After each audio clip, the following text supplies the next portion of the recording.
அனைவருக்கும் வணக்கம். நான் ஜோதிடர் தமிழரசன் பேசுகிறேன். இந்த சேனல் ஃபஸ்ட் டைம் பார்க்குறவங்களா இருந்தீங்கன்னா சப்ஸ்கிரைப் பண்ணிக்கோங்க, பெல் பட்டனை கிளிக் பண்ணிக்கோங்க, ஆளுங்கிற ஆப்ஷன் இருக்கும் அதையும் செலக்ட் பண்ணிக்கோங்க. அப்போ தான் நாங்கள் போடுற வீடியோஸ் எல்லாமே உங்களுக்கு நோட்டிஃபிகேஷன் வரும். இன்றைக்கி நம்ம இந்த வீடியோவில் எதை பற்றி பார்க்க போகிறோம்னா, புத்தாண்டு ராசி பலன்கள். புத்தாண்டு ராசி பலன்கள் 2026 மகரம் காலபுருஷ தத்துவப்படி 10ஆம் ராசியான மகர ராசினியர்களுக்கு இந்த வருடம் எப்படி இருக்குன்னு பார்க்கலாம். சரிங்களா? மகர ராசி, உங்கள் ராசி அதிபதி சனி 3ஆம் இடமான தைரிய வீரிய முயற்சி ஸ்தானத்தில் மீன ராசியில் இருக்காங்க.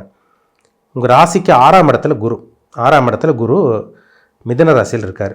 உங்கள் ராசிக்கு 2ஆம் இடத்துல ராகு கும்பராசியில் இருக்கார். 8ஆம் இடத்துல கேது சிம்ம ராசியில் சஞ்சரிச்சிருக்காங்க. இதுதான் இந்த வருட கிரகங்களுக்கு உண்டான அமைப்பு. இந்த இடத்துல தான் அந்த கிரகங்களெல்லாம் அமர்ந்திருக்கு. சரிங்களா? ஆனால் இந்த வருடம் ஒரு சில மாற்றங்கள் நடக்கும் உங்கள் வாழ்க்கையில். ஏன்னா குரு 2 இடத்துக்கு மாறுறார். இந்த வருடம் பார்த்திங்கன்னா சனிப்பயிற்சி உங்களுக்கு கிடையாது, சனிப்பயிற்சி நடக்காது. அதனால் சனிப்பயிற்சி உங்களுக்கு இல்லை. அதேமாதிரி பார்த்திங்கன்னா ராகு கேது பார்த்திங்கன்னா இந்த வருடம் கடைசி டிசம்பர் மாதம் ராகு கேது பயிற்சி நடக்கும். அப்போ இந்த வருடம் சனிப்பயிற்சி கிடையாது, ராகு கேது டிசம்பர் மாதம் தான் நடக்குது. நடுவில் மட்டும் பார்த்திங்கன்னா உங்களுக்கு ஜூன் மாதமும் அக்டோபர் கடைசி பகுதியும் குரு 2 இடத்துக்கு மாறுவார். ஜூன் மாதம் 2ஆம் தேதி குரு பயிற்சி நடக்கும். உங்கள் ராசிக்கு 6ஆம் இடத்துல இருக்க குரு 7ஆம் இடத்துக்கு வந்துடுவார். அதுக்கப்புறம் 8ஆம் இடத்துக்கு அக்டோபர் கடைசி பகுதி அதிசாரமாக சிம்ம ராசிக்கு வந்துடுவார்.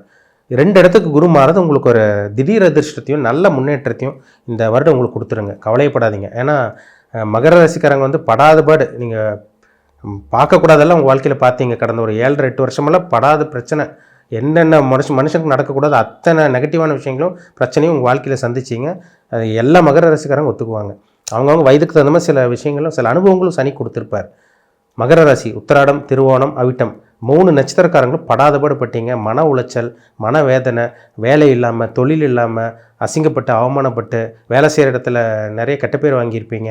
நிறைய விபத்துகள் நடந்திருக்கும், நிறைய இழப்புகள் நடந்திருக்கும். அப்பாவோ அல்ல அம்மாவோ நெருங்கிய உறவினர்களெல்லாம் உங்களை விட்டு போயிருப்பாங்க. இதெல்லாம் நடந்திருக்கும் உங்கள் வாழ்க்கையில். உயிரிழப்பு நிறைய மகர ராசி நேயர்களுக்கு பார்த்திங்கன்னா அவங்க சொந்த பந்தங்கள் நெருங்கிய உறவினர்கள்லாம் உயிரிழப்பு ஏற்பட்டுருச்சு. அவங்களுக்கு ஏற்பட்டது உண்மை. சரிங்களா? ஆனால் இந்த வருடம் உங்களுக்கு நல்லது நடக்கக்கூடிய காலகட்டமாக உங்களுக்கு அமையும். என்ன காரணம்னா, உங்கள் ராசிக்கு 7ஆம் இடத்துக்கு குரு வரப்போகிறார். 7ஆம் இடத்துக்கு குரு உச்ச பலத்தோடு இருக்க போகிறாருங்க.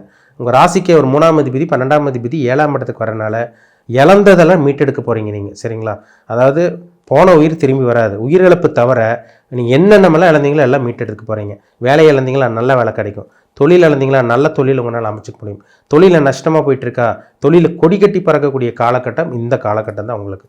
ஏன்னா ராசிக்கு 7ஆம் இடத்துல குரு 12 வருஷத்துக்கு ஒரு தடவை தாங்க இந்த குரு பயிற்சி. இந்த உச்சம் பெறக்கூடிய குரு 12 வருஷத்துக்கு ஒரு தடவை தான் உங்களுக்கு வரும். ஏன்னா வருடகிரகம் ஒரு வருஷத்துக்கு ஒரு தடவை தான் குரு ஒரு ராசி கட்டத்துக்கு நகருவார். இப்போ உங்கள் ராசிக்கு பார்த்திங்கன்னா 12ஆம் அதிபதி 3ஆம் அதிபதி உச்சபலம் பெற்று 7ஆம் இடத்துக்கு வரப்போகிறார். அப்போ 7ஆம் இடத்துக்கு குரு வந்தோடனே இந்த மாதம் ஜூன் மாதத்திலே பாருங்கள் ஒரு சில பேருக்கு திருமணம் நடந்துடும். ஆரம்ப பகுதியிலே உங்களுக்கு நிச்சயம் நடந்துடும். உங்களுக்கு வாழ்க்கை துணை யார், அவங்க ஹஸ்பண்ட் ஒய்ஃப் யாருன்னு உங்களுக்கு இந்த வருடம் ஆரம்ப பகுதியில் உங்களுக்கு தெரிய வந்துடும். உங்களுக்கு அதே மாதிரி பார்த்திங்கன்னா 7ஆம் இடத்துக்கு வரக்கூடிய குரு ஜூன் மாதம் 2ஆம் தேதிக்கு அப்புறம் பார்த்திங்கன்னா திருமண வாய்ப்பை ஏற்படுத்தி கொடுத்துருவார். நல்ல நண்பர்கள் இந்த வருடம் நடுப்பகுதிக்கு அப்புறம் உங்களுக்கு அறிமுகமாக போகிறாங்க. கூட்டு தொழில் இருந்த அந்த பிரச்சனைகள் எல்லாம் விலகும். கணவன் மனைவிக்குள்ளே இருந்த அந்த கசப்பு குடும்பத்தில் இருந்த அந்த பிரச்சனைகள் எல்லாம் விலக போகுது. உங்களுக்கு பிரிஞ்சிருந்த உறவினர்கள் ஒன்று சேர போகிறீங்க. இது எல்லாமே 7ஆம் இடத்துக்கு வரக்கூடிய குரு உங்கள் ராசியை பார்க்கறதுனால நிச்சயமாக ஏற்படுத்தி கொடுப்பார் உங்களுக்கு. சரிங்களா? திருமணமே ஆகலைங்க சார், வரன்னு பார்த்துட்டோம், எவ்வளோ போராடணும், எவ்வளோ பரிகாரம் பண்ணோம், என்னென்னமோ பண்ணி பார்த்தோம், எதுவுமே நடக்கலை, செட் ஆகலை, இந்த வருஷமாச்சும் எங்களுக்கு கல்யாணம் நடக்குமா? நிச்சயமாக நடக்குங்க. முயற்சி பண்ணுங்கள். ஆரம்ப பகுதியிலே ஒரு சில பேர்த்துக்கு நல்ல விஷயங்கள் நடக்க ஆரம்பிச்சிடும். உங்களுக்கு நல்ல வரன் தேடி வர்றதை உங்களால் பார்க்க முடியும். திருமண வாய்ப்பு கைக்கூடி வந்துடும், திருமணம் நடந்துடும், அதில் சந்தேகமே கிடையாது. சரிங்களா? அதே மாதிரி குரு 8ஆம் இடத்துக்கு போகிறனால உங்களுக்கு விபரீத ராஜயோகத்தை இந்த வருடம் கடைசி பகுதியில் ஏற்படுத்தி கொடுப்பார். திடீர் அதிர்ஷ்டம் கிடைக்கிறது, பூர்வீக சொத்து கைக்கு வர்றது, வெளிநாடு போகிறது, வெளிமாநிலம் போகிறது, ஷேர் மார்க்கெட் ஸ்டாக் மார்க்கெட் அந்த ட்ரேடிங் பண்ணிகிட்டு இருக்கவங்க, கிரிப்டோ கரன்சி பிட்காயின் இதெல்லாம் பணத்தை இன்வெஸ்ட்மெண்ட் பண்ணிகிட்டு இருக்கவங்களுக்கெல்லாம் ஒரு அதிர்ஷ்டம் நிறைந்த வருடமாக இந்த வருடம் உங்களுக்கு அமையும். எல்லாமே உங்களுக்கு சாதகம் தான், பாதகமான காலகட்டமே கிடையாது. அது 3ஆம் இடத்துல வேறு ராசிநாதன் இருக்கார். நீங்கள் என்னென்னமோ முயற்சி பண்ணியிருப்பீங்க, ஆனால் இந்த வருடம் உங்களுக்கு முயற்சிக்கான ஒரு சக்ஸஸ் பார்க்க போகிறீங்க. முயற்சி சக்ஸஸ் ஆக போகுது. நீங்கள் என்ன முயற்சி பண்ணாலும் சரி. வேலைக்கு ட்ரை பண்ணிங்களா, வேலை கிடச்சிடும். தொழிலில் முன்னேற்றம் இல்லாமல் இருந்துச்சா, தொழில் அப்படி இப்படின்னு பண்ணி தொழிலை ஜெயிக்க பார்த்துருப்பீங்க. தொழில் படுத்திருக்கும், அப்படியே தோல்வி மேலே தோல்வியாக தான் போயிட்டு இருந்திருக்கும். தொழில் படுத்த படிக்க போயிருக்கும். உங்களுக்கு நஷ்டம் வரையும் இப்படி தான் போயிட்டு இருந்திருக்கும். இந்த வருடம் தொழிலை காப்பாற்றிக்க முடியும். புதுசாக தொழில் ஆரம்பிக்கிறவங்களுக்கு சக்ஸஸ் பார்த்துருவீங்க. இது எல்லாமே உங்களுக்கு 3ஆம் இடத்துல இருக்க சனியும் 3ஆம் இடத்தை பார்க்கக்கூடிய குருவும் ஏற்படுத்தி கொடுத்துருவார். சரிங்களா? அதேமாதிரி வந்து பார்த்திங்கன்னா ராசிக்கு 2ஆம் இடத்துல ராகு இருக்காருங்க. அது பெரிய அளவுக்கு உங்களுக்கு தொந்தரவு ஏற்படுத்தாது. சரிங்களா? பெரிய அளவுக்கு பெரிய டிஸ்டர்பன்ஸ் பண்ணாது. உணவு பழக்க வழக்கத்தில் மட்டும் இந்த வருடம் கொஞ்சம் கவனமாக இருங்க. சரிங்களா? ஒரு சில பேருக்கு ஃபுட் பாய்சன் வரக்கு வாய்ப்பு இருக்குது. ஒரு சில பேத்துக்கு இந்த பல்லில் பிரச்சனை, இந்த ரூட் கனல் பண்ணுறது, இந்த பல் சம்மந்தமான பாதிப்பு ஏற்படுறது, கண்ணில் பிரச்சனை, இதெல்லாமே அந்த சின்ன சின்ன ஹெல்த் இஷ்யூஸ் கொடுக்கும். ஆனால் அது பெரிய அளவுக்கு உங்களுக்கு பாதிப்பு ஏற்படுத்தாது. சரிங்களா? 8ஆம் இடத்துல இருக்க கேது வந்து பார்த்திங்கன்னா உங்களுக்கு இருக்கிறனால அது பெரிய அளவுக்கு தொந்தரவு பண்ணாதுங்க. அதை நினச்சி பயந்துக்க வேண்டாம். ஏன்னா ராசி பார்க்குற குருவெல்லாம் உங்களை சரி செஞ்சிடும், ஈடு கட்டிடும். 3ஆம் இடத்துல இருக்க சனி ஒரு முன்னேற்றத்துக்கு உண்டான அமைப்பு தான். அது உங்களுக்கு ஒரு பேலன்ஸ் பண்ணுற மாதிரி தான் வரும். பிரச்சனைகள் 7.5 வருஷம் உங்களுக்கு இருந்தது. அந்த கஷ்டங்களும் பிரச்சனைகளும் அந்தளவுக்கு ஒரு கடுமையான பாதிப்பு, துன்பங்களோ, அந்த மன உளைச்சலும், அந்த டிப்ரெஷனான வாழ்க்கை, ஒரு ஸ்ட்ரெஸ்ஃபுல்லான வாழ்க்கை, நிம்மதி இல்லாமல், தூக்கம் இல்லாமல், அழுது புலம்புனவங்க தான் ஜாஸ்தி. அது எல்லாமே இந்த வருடம் உங்களுக்கு இருக்காது. சரிங்களா? ஆரம்ப பகுதி கொஞ்சம் நல்லாயிருக்கும். நடுப்பகுதி ஜூன் மாதம் 2ஆம் தேதிக்கு அப்புறமெல்லாம் குரு பயிற்சி நடந்தது ஒரு அபாரமான ஒரு வளர்ச்சியை நிச்சயமாக உங்களுக்கு ஏற்படுத்தி தரும். நிறைய பணம் வரும் உங்களுக்கு இந்த டைமில். நிறைய பணம் வரும், நிறைய சக்ஸஸ் பார்ப்பீங்க, தொழிலில் வளர்ச்சி ஏற்படும். கூட்டு தொழில்கள் வந்து பார்த்திங்கன்னா சக்ஸஸ் ஆகும். உங்களை புரிஞ்சிக்காமல் விலகி போனவங்கெல்லாம் மறுபடியும் உங்களை புரிஞ்சுக்கிட்டு உங்கள் கூட வரக்கூடிய அந்த வாய்ப்பு உங்களுக்கு உருவாக போகுது. அதெல்லாம் பார்க்க போகிறீங்க. பிரிஞ்சிருந்த நண்பர்கள் ஒன்று சேரக்கூடிய அந்த வாய்ப்பு உருவாகும். இதெல்லாமே உங்களுக்கு ஒரு சாதகம்னே சொல்லிடலாம். இது பாதகமே கிடையாது உங்களுக்கு. சரிங்களா?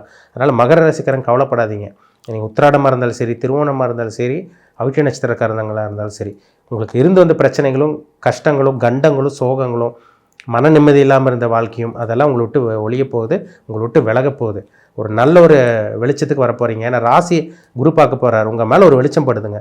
உச்சம் பெறக்கூடிய குரு ஒரு ஒளி பொருந்திய நிலையில் இருப்பார். உங்களுக்கு 1000 வாட் பல்ப் மாதிரி உங்கள் மேலே ஒரு பிரகாசிக்க ஒரு வெளிச்சம் பட்டால் எப்படி இருக்கும்? நீங்களே பிரகாசிக்க போகிறீங்க. இருட்டுக்குள்ள இருந்த நீங்கள் கண்ணை கட்டி காட்டில் விட்ட மாதிரி ஒரு வாழ்க்கையை வாழ்ந்துட்டு இருந்த மகர ராசிக்காரங்க வெளிச்சத்தை பார்க்க போகிறீங்க. அதில் சந்தேகமே கிடையாது.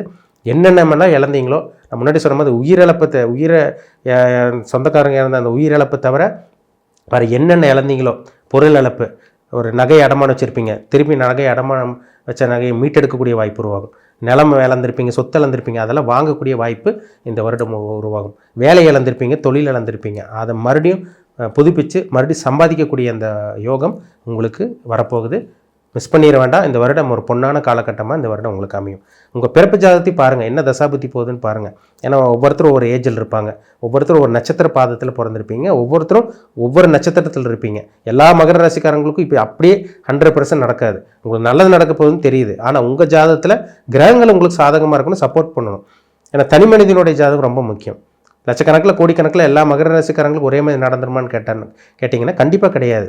அவங்கவுங்க வயதுக்கு தகுந்த மாதிரி சில அனுபவங்களும் சில விஷயங்கள் நடக்கும். அது அவங்கவுங்க கர்மா வாங்கிட்டு வந்து வரோம், அதுக்கு தகுந்த மாதிரி தான் சில விஷயங்கள் நடக்கும். உங்களுக்கு நல்லது நடந்துகிட்ருக்கா, கெட்டது நடந்துகிட்ருக்கா, நீங்கள் என்ன பண்ண போகிறீங்க, இனிமேல் என்ன பண்ணக்கூடாது, இது எல்லாமே உங்கள் தனிப்பட்ட ஜாதகத்தை பார்த்தா தெளிவாக துல்லியமாக தெரிஞ்சுக்கலாம். உங்கள் தனிப்பட்ட ஜாதகத்தை பார்த்து என்ன பண்ணணும், என்ன பண்ணக்கூடாது, எந்த விஷயத்தில் கவனமாக இருக்கணும், உங்களுக்கு சாதகமான காலகட்டம் என்ன, பாதகமான காலகட்டம் என்ன, பாசிட்டிவ் நெகட்டிவ் எல்லாமே உங்கள் தனிப்பட்ட ஜாதகத்தை பார்த்து தெளிவாக தெரிஞ்சுக்குங்க. அப்போ தான் உங்களுக்கு ஒரு ஐடியா கிடைக்கும்.